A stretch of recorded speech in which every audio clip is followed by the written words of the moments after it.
আমার আমার বলতে এই পৃথিবীতে কিছুই নাই।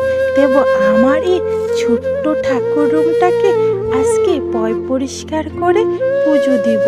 আর আমার এই ছোট্ট ঠাকুর রুমটাকে পরিষ্কার করে পুজো দিতে খুব ভালো লাগে। আজকে দিনটা হলো বৃহস্পতিবার। আমি আগেই ভাইবা রাখছিলাম সকালে উঠটা বাসি কাজ করে ঠাকুর ঘরে আইসা পড়লাম। আজকে তো বৃহস্পতিবার, আগেই জানি ঠাকুর রুমে ঢুকলে একটু সময় লাগবে। আর আমার পরিচয়টা তোমাদের সাথে বলে নিই। আমি আসাম নগাঁও চকিটুপ থেকে আমার একটা ছোট্ট মিনি ব্লগে অনেক অনেক ভালোবাসা রইল। আশা রাখলাম তোমরা পুরো ভিডিওটা দেখা একটা আমার সুন্দর কমেন্ট করবে। আর আমি এটাই আশায় থাকলাম।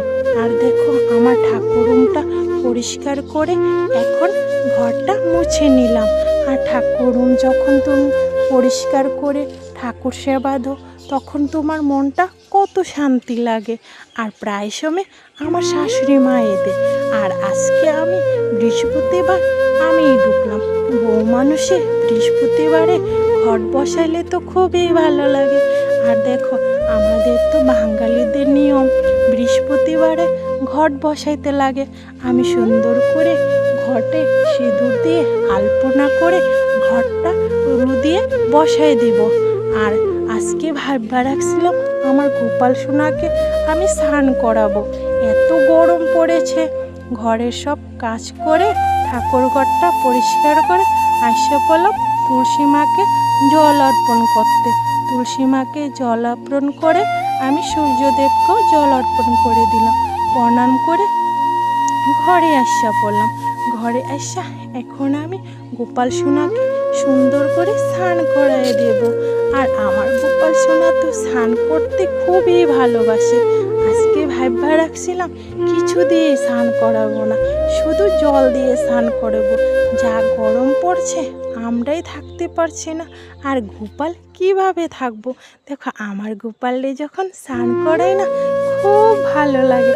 আর আমার গোপাল ঠান্ডা জল দিয়ে স্নান করতে খুব ভালোবাসে। দেখো স্নান করাই সুন্দর করে মুছে এখন আমি পাতলা একটা ড্রেস পরাই দেব। আর যখন আমার গোপাল সোনাকে শরীরটা মুছতেছিলাম না তখন কি সুন্দর হাসতেছিল জানো।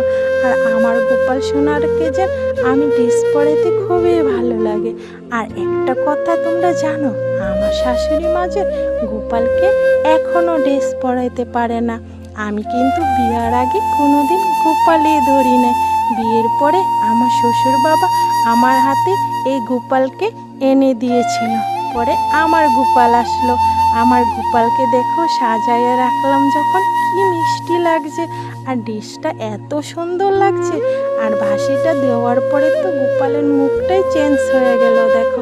আর সব কিছু বসায় আমি এখন লক্ষ্মীর ঘরটা বসায় দিলাম জুকুর দিয়ে। পরে দেখো আমার গোপাল শোনাছেন খুব ভালো পায় স্নান করতে। দেখো অল্প কাশি ধুনা দিয়ে সুন্দর করে পূজা দিয়ে নিলাম। আর তোমাদের যদি আমার এই ছোট্ট ঠাকুর রুমটা দেখা ভালো লাগে তো একটা সুন্দর কমেন্ট করো। আমি কমেন্টের আশায় রইলাম। আর দেখো ওখানে আমি সুন্দর করে লক্ষ্মী মাকে ধূপ ধুনা দেখাই দিয়েছিলাম। আর জানো আমার যখন পরিষ্কার করে ঠাকুর রুমটাকে পুজো দিতে যে এত ভালো লাগে। আর আমার ঠাকুর রুমটাকে কেমন লাগছে লাস্টটা দেখো পূজা দেওয়ার পরে এত সুন্দর লাগছে। আর তোমরা প্লিজ একটু কমেন্টে বললো কেমন হয়েছে। এখন